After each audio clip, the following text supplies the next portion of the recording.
Welcome to Some Dude Shed. This is a very special episode. This is the Lovecraft special. Ooh. Do you know who Lovecraft is? No, I thought it was a dating app. Lovecraft? No. Probably is. What about you, Mr. Red? I know about Make Love Not Warcraft. That's South Park episode. Lovecraft. I'll start off with a quote that kind of sums him up quite well. The most merciful thing in this world, I think, is the inability of the human mind to correlate all of its contents. We live in a placid island of ignorance in the midst of a black sea of infinity. Very artistic, isn't it? And it was not meant to be that we should voyage far. The sciences, each straining in its own direction, have hitherto harmed us little, but someday the piecing together of disassociated knowledge will open up such terrifying vistas of reality and our frightful position therein that we shall either go mad from the revelation or flee from the deadly light into the peace and safety of a new dark age. So, getting started. Howard Phillips Lovecraft. Yep. His first name is an HP. You know. HP, like the sauce? Yeah. He was born on the... Phillips like the screwdriver? He was born on the 20th of August, 1890, ages ago. He came from a very affluent family line, tracing back to England, and possibly the name Lovecraft. So there must have been like a change at some point. Or ties to that name. His father, Winfield, went mental from syphilis, or as I like to call it, dirty dick brain. And he passed away in a psychiatric hospital in 1898. His mother, Susie Lovecraft, was left with her daughter and her son, Howard. We don't hear about the daughter because nobody gives a shit. She was extremely overprotective of Howard, yet showed little affection to him, which he said was mentally devastating to him. She's said to have called Lovecraft hideous, which was one of the reasons for his reclusivity. Imagine your ma saying, "You look hideous, son." That's not very nice. Lovecraft's first exposure to horror was by his grandfather, who told him ghost stories when he was a small child. He loved to go into his grandfather's attic and read many 18th century books, which greatly influenced his character. More on that later. Since Lovecraft was a recluse with no friends, he only really had imagination for company. He didn't like school, so he attended irregularly. He also developed a love of astronomy, which clearly tied into his works with themes of the vastness of the universe and the insignificance of humanity, and the concept of deep time. Deep time being like, mountains forming and continents shifting, planets forming, stars exploding. Basically long spans of time that we don't really think about as humans. We don't really grasp. Right. People argue that Lovecraft is... figuratively speaking, spiritual descendant of Edgar Allan Poe, the first goth kid. As Lovecraft fancies himself as a bit of a gentleman, he never liked to give praise to his own work, as to do so is probably what he considered to be bad manners. However, later scholars would argue that this was due to many insecurities brought upon him during his upbringing. Lovecraft's granddad began to suffer financial difficulty. The house, along with the library he loved, was sold shortly after his grandfather passed away from stress. Lovecraft moved house only a few blocks away. Then he attended high school. This caused him to have a nervous breakdown, not only because of the change, but because he realized many subjects in school, particularly maths, which he described as the most alien to him, was crucial for decent employment. Astronomy was out of his reach, and thusly he dropped out. He's quoted as saying, "I shunned all human society, deeming myself too much of a failure in life to be seen socially by those who had known me as a youth and foolishly expected great things of me." Well, the guy wasn't that great academically, I suppose. That doesn't mean he's such a doomer, isn't he? I mean, he needs to be that depressed about it. Yeah. Leave me alone. Let me just drink coffee. Oh my god. He did love black coffee. He sunk deeper into reading his fiction, in particular Pulp Fiction magazine publications, filled with stories submitted by amateur authors. Pulp Fiction is like, not the film, but like it's they're like these publications. They're printed in like really shitty paper, basically toilet paper, like because it's like the paper was like pulpy, so it wasn't like a quality paper. It was just like the most basic you can get because it was cheap. Lovecraft decided to publish his own amateur magazine called The Conservative. So I mean, it's no surprise. I mean, it seems that every time somebody brings up Lovecraft, we kind of have to talk about, or they have to mention that he had some very, how would you put it, interesting views. Would you say conservative views? Because that's what his magazine was called. Yeah. He kind of, would voice a lot of his opinions on the magazine, and they're very no opinions today. Well, it was the 1920s, right? No, it was like the 1890s or something. Or he was born in the 1890s. He started a magazine before he was 10. That'd be quite amazing. It must have been 1920s then. Yeah, it must have been. Yeah. 1920s were a very different time. Yep. And he did. He lived with his mum, who had her own views, which were like pretty, and he read like 18th century books, which were sort of filled with that kind of stuff, disdain for different backgrounds and all. Through amateur journalism, he met many other authors who he spoke to regularly through letters. And it was in journalism he found comfort. A lot of his correspondence was Lovecraft giving pages and pages of advice to other amateur writers. Through this, he created his first story, Dagon. Just to summarize, Dagon is about a morphine-addicted sailor who escapes a bunch of World War Germans. He wakes up underneath the black sun on a dried-out seabed, scattered with dead aquatic animals as far as the eye can see. He discovers a cyclopean monolith with carvings on it, depicting a race of aquatic humanoids. Out of nowhere, a giant fish frog creature, Dagon, crawls up to the monolith and grabs it, causing a cataclysm that shakes the earth. The man runs away back to his boat where a storm happens, and then he wakes up in a far worse place, a hospital in San Francisco. Oh, that's rough. Yeah. There are no reports of what he went through, and it is told that it was all a hallucination. It becomes apparent to the reader that this was a suicide note. That's, the story is just like a letter he was sort of writing to himself. That's what his story is. As he intends to kill himself because his morphine is running out and he is being driven mad by nightmares and visions of what he saw. He is paranoid that Dagon will destroy humanity and the creatures are out to get him. Then he hears a slithery, sloppy sound outside the hotel room door, and he turns to see a horrific fish-faced man looking at him through the window. The end. This is the story that sets the model for the Lovecraftian. Yeah, I was going to say that sounds. I don't know a lot about him, but that sounds pretty typical for his kind of stuff, right? A guy goes to another world, big monster, and destroy the world. It's just mainly like big monster, or like there's like visions and nightmares and hallucinations and there's big monsters, and then it's kind of the idea. This is the story that sets the model for Lovecraft genre. People discovering violations of natural law and then being driven mad, pretty much. So let's talk about some criticisms of Lovecraft's writing style. Oh dear. Firstly, he wrote like a human adjective dispenser. For example, this is a sentence he wrote. Over the eldritch town of Dulwich, the gibbous moon hung illuminating the squamous and batrachian inhabitants. Simply put, he was saying that there was nearly a full moon over the weird town where everyone looked like a frog. Okay. So you need a dictionary to read his stuff if it's all like that. He was like a human thesaurus. Critics see this writing style as very self-indulgent and cliche. He overused adjectives too. You'll always see adjectives like eldritch, gibbous, cyclopean. Cyclopean meaning something with only one eye. Cyclopean is like old architecture. Oh, okay. It's like old stone architecture type thing. It almost seems like a school student trying to reach the word count for an assignment. Some think his stories think of his stories as repetitive. For example, a man sees something and it scares him, and that's really it. Particularly as many of the stories are written in the first person perspective, in the form of a written account or a journal entry. So nothing really happens to the protagonist other than he sees something he doesn't understand and is traumatized. To further criticize the first person perspective, they are almost always a guy going mad as he's writing. So, for example, things like, I can hear the howls in the distance. I can feel them watch me as I sleep. There are tentacles writhing their way up the stairs. The great old ones are clawing at my mind and my sanity, followed by some chant in another language, like, Cthulhu Dagon. Then it just ends abruptly. So he's just like, losing his mind at the end. Oh my God, a fish frog, the end.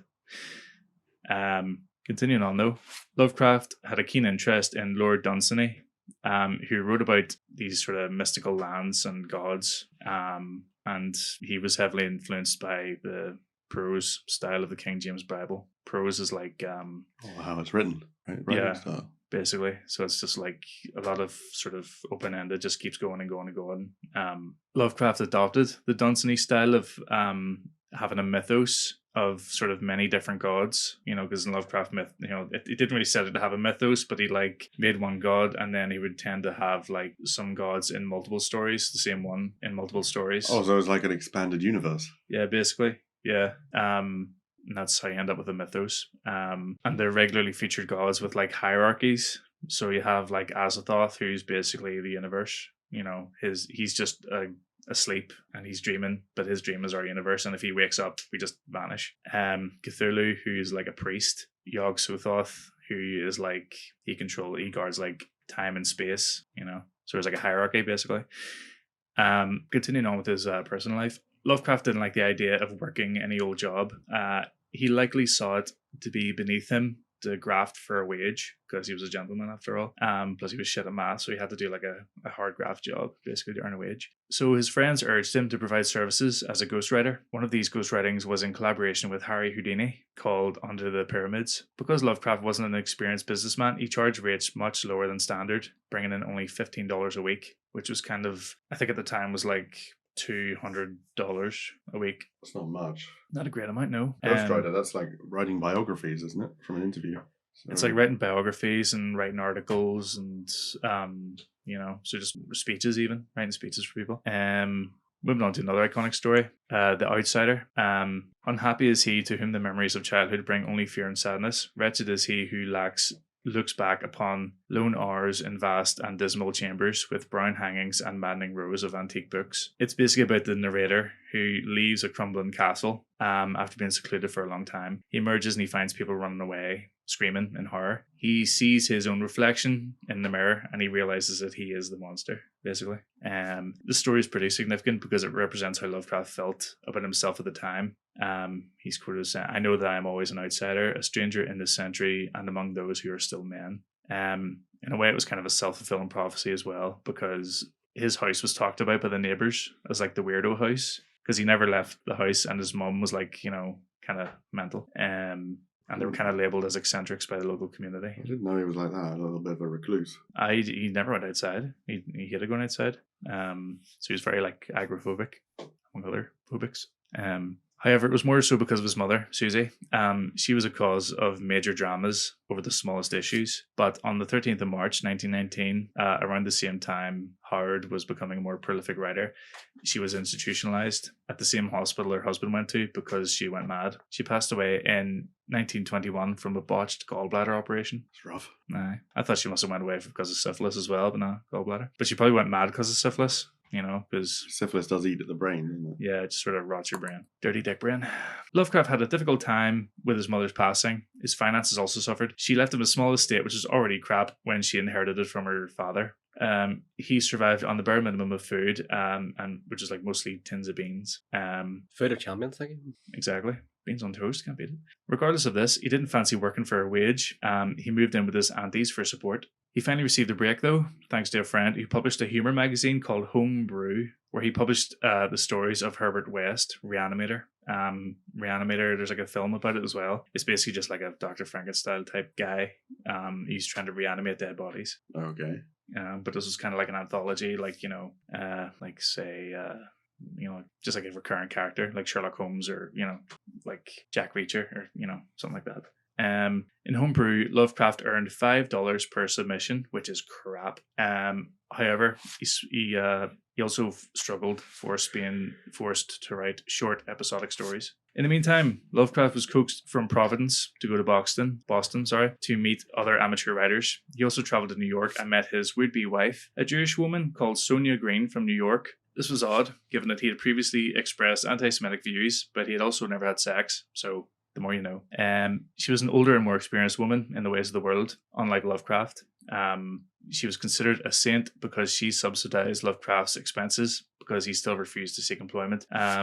But he encouraged her to write a story of her own called The Horror at Martin's Beach. She heavily encouraged Lovecraft to stay for a while in New York, and it was here that Weird Tales magazine was created. It's kind of like a horror science fiction pulp magazine. It was vastly marginalized because it was like sci-fi, and sci-fi was like, nobody really took it seriously. And the average story was kind of rubbish. The kind of quality you might see on like, fan fiction websites. Oh dear. Yeah. We're very familiar with those. Oh, yes. Yeah, they're made in Star Wars films recently.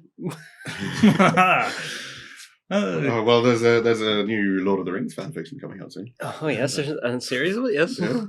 After much encouragement, Lovecraft sent them a bunch of stories. Weird Tales liked them all, and they bought them all.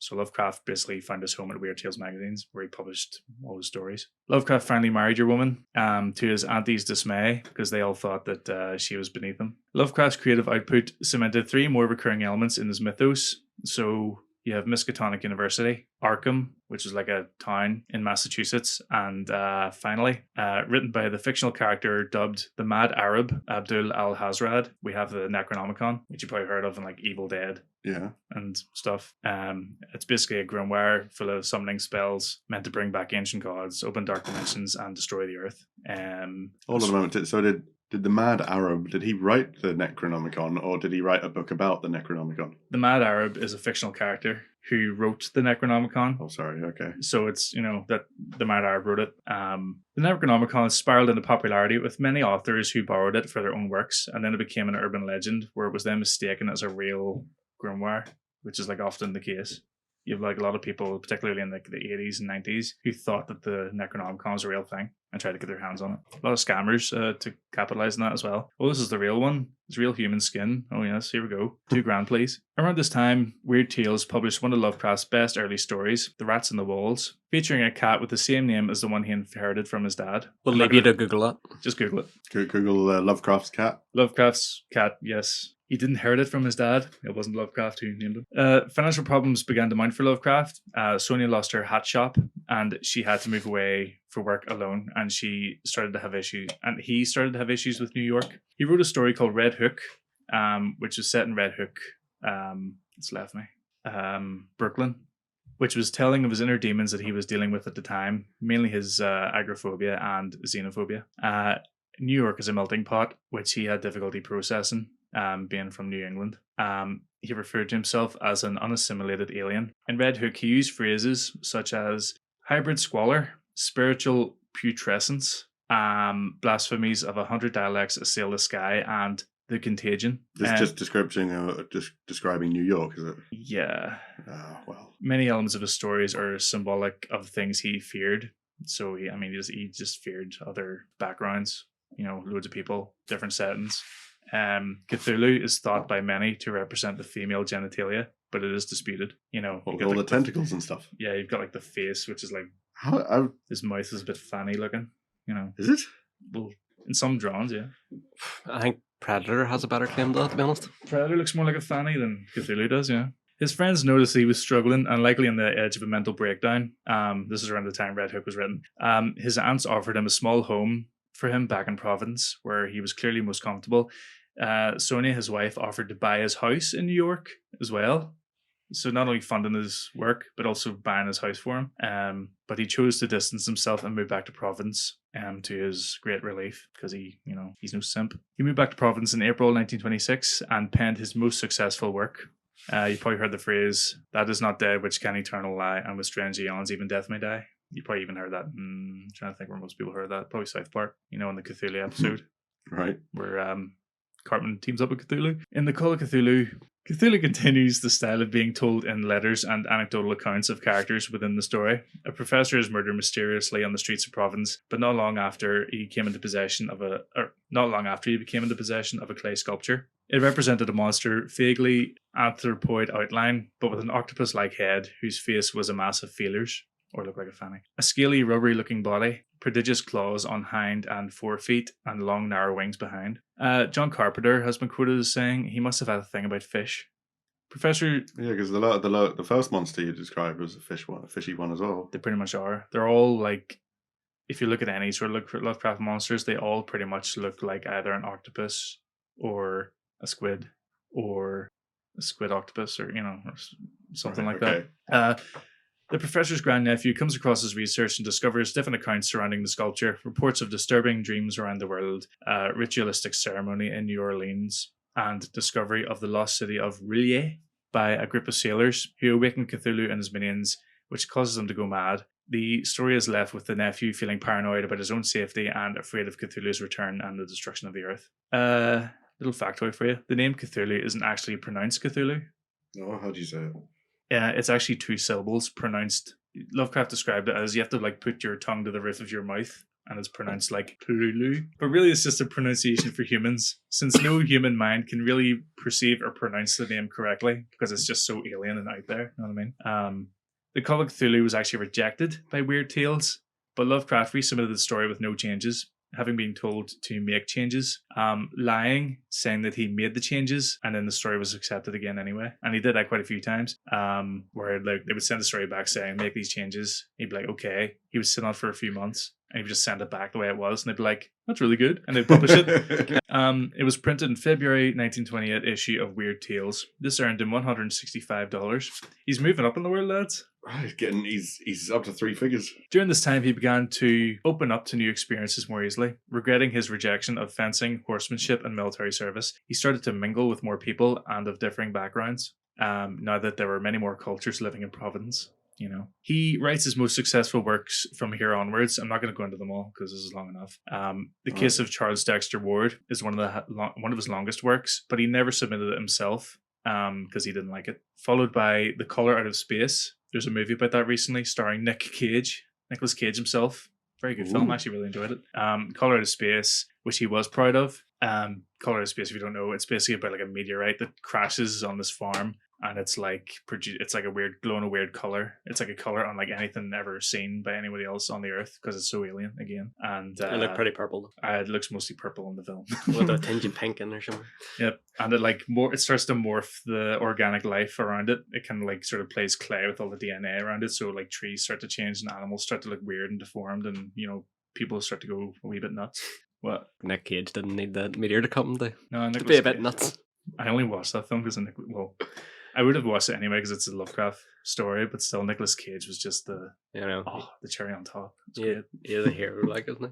He really is a hero. Put the llamas in the barn. He published it to Amazing Stories, but they never paid him Amazing Stories other than Weird Tales. So he was like, well, fuck that. How dare, I'm stupid for making change and doing something different. I'm just going to write for Weird Tales again. Didn't get paid for that one. In 1928, Lovecraft wrote The Dunwich Horror. This earned him $240. Hold on a moment. He's already written so much, and it's only 1928. Yeah. So he's only in his 30s right now, right? So he's quite young. I think so, yes. He became annoyed that he wasn't getting the recognition he desired. He's like, there are my Poe pieces, but where are my Lovecraft pieces? He said. He started to shed the Lord Dunsany style of writing and many adjectives, and began to write in a more direct and to the point language. He also moved to more contemporary settings, so more modern day. In 1929, the Lovecrafts filed for divorce because they fell out of love. Lovecraft simply couldn't be bothered with that nagging bitch, and she was for the streets, yo. I meant to change that, but I left it in. I was going to say, I can't imagine him saying you. It doesn't sound like Lovecraft. I meant to change that. Whoops. He didn't bother with her. He just didn't give a shit. So they were like, well, let's get divorced. In 1931, Lovecraft wrote The Whisper in Darkness. Pluto was just newly discovered back then in 1930. He felt inspired to write a story about the Amigo, a race from Yuggoth, which he, is Pluto, but he was like it's Yuggoth, who were brainy scientific flying crustaceans. Their goal was to apparently improve humans by taking their brains and putting them in vessels so that they could learn to explore the cosmos. But of course, it was a big scam. I thought it was populated by Plutonians and they're led by King Flippy Nips. King Flippy Nips, yep. Nah, Migos. But he's probably called King Flippy. They were called what? Goes, big flying crustaceans. It would be quite good if it was just populated by the Amigos. The Amigos just got the hats. Arriba. In 1931, he worked on another one of his biggest stories, At the Mountains of Madness.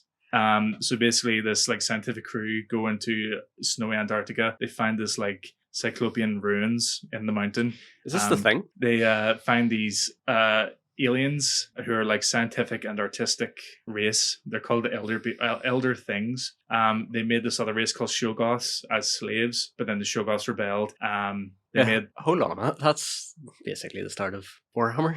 The great old ones, and then there's plenty of inspirations of Lovecraft in Warhammer and lots of other shit. We'll get into loads of stuff. Lovecraft's inspirations are everywhere. Yeah, could you imagine if the shoe was on the other foot? He'd be getting sued by Games Workshop. 100%. Because they love. If he was still alive, he would be making $. They created Ubu Sathla, which then made all the life on Earth, and humans then rose up while the Elder Things were fighting the Shoggoths.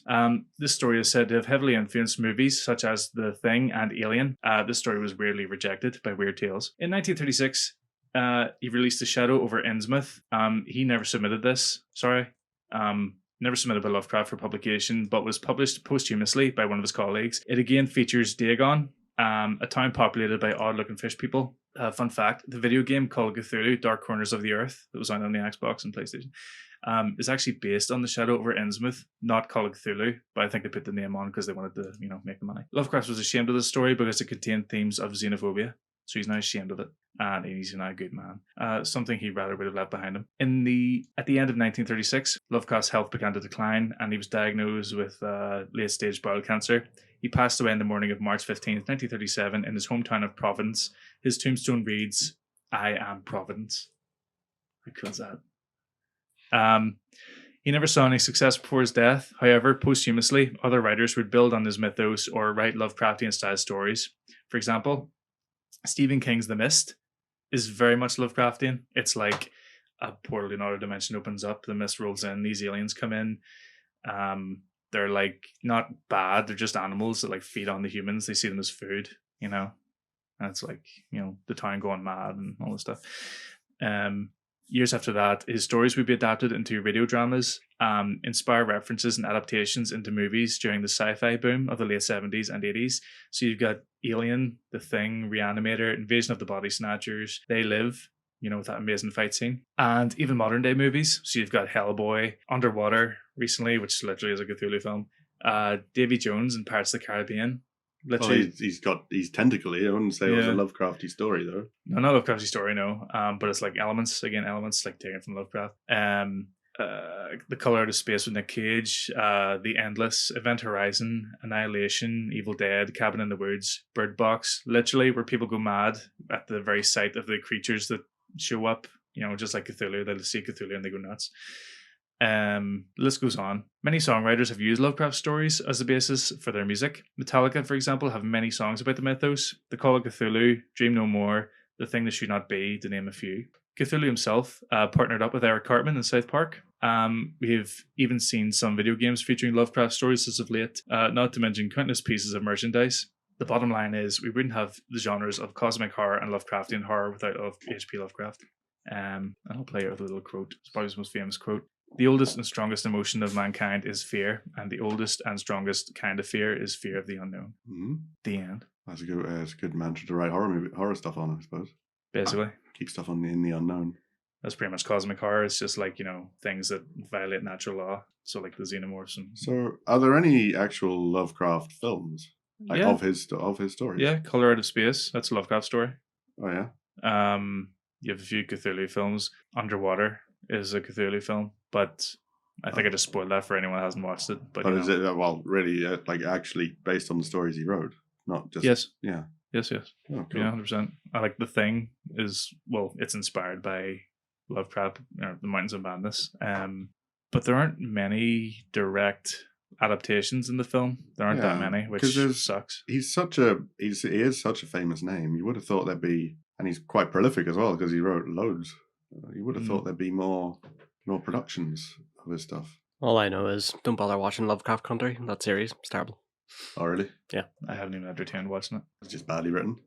Yeah, just badly written. Just just modern day tribe. So if somebody was wanting to get into the Lovecraft mythology, where would you start? There's a lot, and to be honest, in the mythos, there's a lot of Lovecraft a lot of Cthulhu mythos stories that aren't actually written by Lovecraft, because he had a lot of associates that he worked with that added to the mythos. Right. It's kind of like just like the lore of anything, like Warhammer lore, or like, for example, like people are just sort of chipping in their bits, and it sort of becomes canon over time. Like Star Wars before Disney nuked the extended universe. Exactly. But you can buy like a compilation. So, for example, you bought me it as a present, I believe, one Christmas or for my birthday or something. It's basically like a book called Cthulhu Mythos Tales, and it just has like a selection of stories that are all sort of related to the mythos, the Cthulhu mythos. There's some stories that are unrelated, that don't really feature any of like the elder gods and all, but you can buy like a compilation book or a book that features all the stories because they're all short stories. because he submitted them to like a magazine, so they're Yeah. not super duper length. Or there's audiobooks. There's plenty of audiobooks or radio dramas. Like BBC Four adopted a bunch of his stories there recently, and they're free to listen to. I can't remember what they're called, but just type in like Cthulhu radio drama, and it'll come up. So what's your favorite? What's your favorite story? Well, I think naturally Call of Cthulhu. It's the first one I sort of like read and really got into, and then I found the other ones like it kind of just fell into the other ones, and just Have you ever played the game Sherlock Holmes versus Cthulhu? no. Well, that's not actually the title. It's Sherlock Holmes Awakening, I think is the title of the game. Really? Yeah, it's like from 2004 or something, but there's a remake coming out. Like a proper remake coming Right. out next year, I think. Now Cthulhu's like the video games are massively booming. Like you've got Remnant from the Ashes, which is like a Dark Soulsy type game, but that's like Cthulhu, and you have Cthulhu games. You've got like the Sinking City, the Call of Cthulhu. Is Alan Cthulhu Wake Saves the World. Is Alan Wake Cthulhu inspired? You could argue it's Lovecraftian again, Or Lovecraft? because it's like just sort of paranormal. Well, saying that, you could maybe say Stephen King, but then Stephen King, Based a lot of his work a on. lot of it, even Stephen King's It. You have like this Pennywise, like this alien that comes down from. He's like from space. He's Yeah, not, it's just an entity, and so is the giant turtle or something. Is the Yeah. opposite of it. and like Stephen King has his own mythos, so he's pretty much like done something similar. He's got like Dark Tower and all this stuff, and that all ties in to each other, and it's pretty much what Lovecraft did. So he's borrowed heavily from Lovecraft, definitely. Well, very well done, Mr. Black. That's Very pretty well cool. Might check some of it out. There you go. Try some of the. As you said, there's plenty of short stories. I give one or two of those a go. Yeah, there are plenty like really good audiobooks on YouTube you can just listen to, or just books if you like to read. Lovely. Well, until next time. Until next time. Bye. Bye.